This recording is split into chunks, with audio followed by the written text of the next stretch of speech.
mari kita bersatu di dalam doa. Terima kasih Tuhan, terima kasih Yesus, terima kasih Roh Kudus, berkat-Mu yang sungguh melimpah dalam kehidupan kami Bapa hingga pada saat hari ini.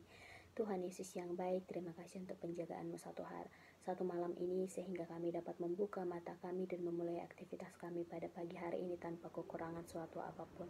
Tuhan, sebentar kami akan membaca dan merenungkan firman Tuhan. Engkau ketuk pintu hati dan pikiran kami, agar kami bukan hanya sebagai pendengar firman, tetapi kami juga mampu mengaplikasikan firman-Mu dalam kehidupan kami pribadi lepas pribadi.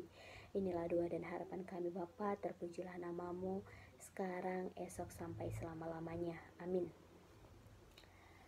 Amanginang yang terkasih dalam nama Tuhan kita Yesus Kristus, renungan kita pada pagi hari ini tertulis di dalam Matius 18 ayatnya yang ke-20. Matius pasalnya yang ke-18 ayatnya yang ke-20. Demikianlah firman Tuhan. Sebab di mana 2 atau 3 orang berkumpul dalam namaku, di situ aku ada di tengah-tengah mereka. Dalam bahasa Batak dikatakan, ayanggo pungu 2 manang tolu pe marhite-hite guarhu, saidonganakku donasida. Demikianlah firman Tuhan. Amanginang yang dikasihi Tuhan, amanginang yang terkasih dalam nama Tuhan kita Yesus Kristus. Bersekutu merupakan bagian yang sangat penting dalam kehidupan orang-orang Kristen, yang mana dalam setiap persekutuan ataupun dalam setiap perkumpulan orang percaya, Allah turut ada di dalamnya. Sama halnya seperti nats kita pada hari ini Amanginang, berbicara tentang keberadaan Yesus dalam persekutuan umatnya, keberadaan Tuhan Yesus dalam persekutuan umatnya. Dikatakan ketika 2 atau 3 orang berkumpul dalam nama Tuhan Yesus, berarti mereka mengakui kehadirannya. Mereka mengakui kehadiran Tuhan Yesus. Kehadiran Allah, kehadiran Tuhan Yesus tidak hanya dibatasi oleh jumlah atau lokasinya. Dalam arti Amanginang, persekutuan itu tidak harus dengan jumlah yang banyak. Persekutuan itu tidak harus dengan jumlah partisipan yang banyak.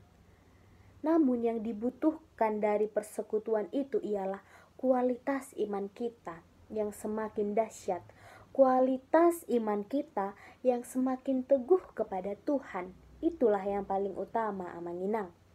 Karena di dalam persekutuan yang kecil pun, karena di dalam perkumpulan sekecil apapun, Allah turut ada di dalamnya.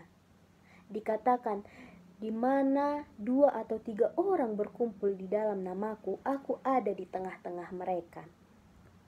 Amanginang yang terkasih dalam nama Tuhan kita Yesus Kristus, dalam renungan kita pada pagi hari ini,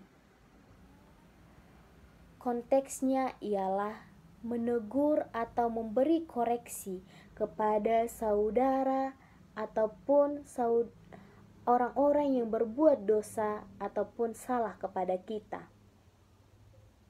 Dalam pembacaan firman Tuhan pada hari ini Amanginang dikatakan, jika 2 orang daripadamu di dunia ini sepakat meminta apapun juga, permintaan mereka itu akan dikabulkan oleh Bapa-Ku yang di surga. Sebab di mana 2 atau 3 orang berkumpul di dalam namaku, di situ aku ada di tengah-tengah mereka. Amanginang yang terkasih dalam nama Tuhan kita Yesus Kristus, itulah pentingnya sebuah perkumpulan, itulah pentingnya sebuah persekutuan.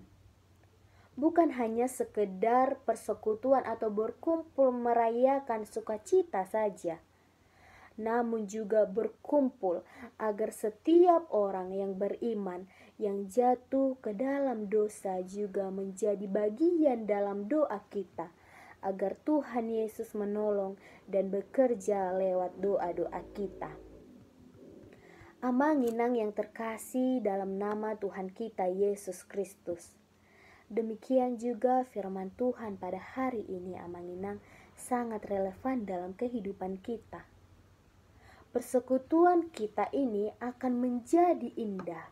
Persekutuan kita ini akan menjadi luar biasa kalau hari demi hari kita mampu mendoakan dan memberi teguran dengan baik kepada saudara kita.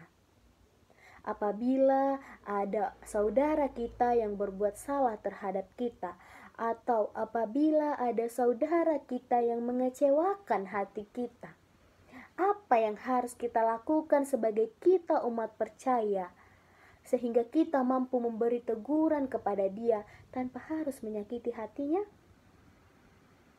Amanginang yang terkasih dalam nama Tuhan kita Yesus Kristus, ada beberapa hal yang boleh kita lakukan sebagai kita umat orang percaya, sebagai kita orang Kristen, memberi teguran kepada orang yang bersalah kepada kita.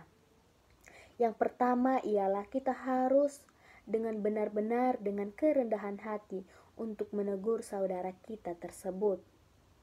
Yang pertama, kita harus tahu alasan kita menegur saudara kita. Apakah kita harus tahu tujuan kita menegur saudara kita itu, Amanginang? Apakah dengan tujuan yang positif? Atau hanya karena kita ingin meluapkan kemarahan kita atau kekesalan kita kepada mereka, kepada saudara kita? Yang kedua ialah harus menghadirkan cinta kasih di antara kita, Amanginang. Apa tandanya kita telah bersekutu di dalam nama Tuhan? Apa tandanya kita telah berkumpul di dalam nama Tuhan? Kalau kita masih menegur dengan cara yang tidak baik, Amanginang yang terkasih dalam nama Tuhan kita Yesus Kristus, tidak cukup hanya berdoa, Amanginang, tetapi harus pula ada cinta kasih. Harus ada cinta kasih di dalam teguran kita itu, Amanginang. Dikatakan ubi quirites et amor Deus ibi es, yang artinya di mana ada cinta kasih, di sana hadirlah Tuhan. Contoh konkret cinta kasih itu tampak di dalam bagaimana kita bersikap terhadap orang lain yang melakukan kesalahan kepada kita.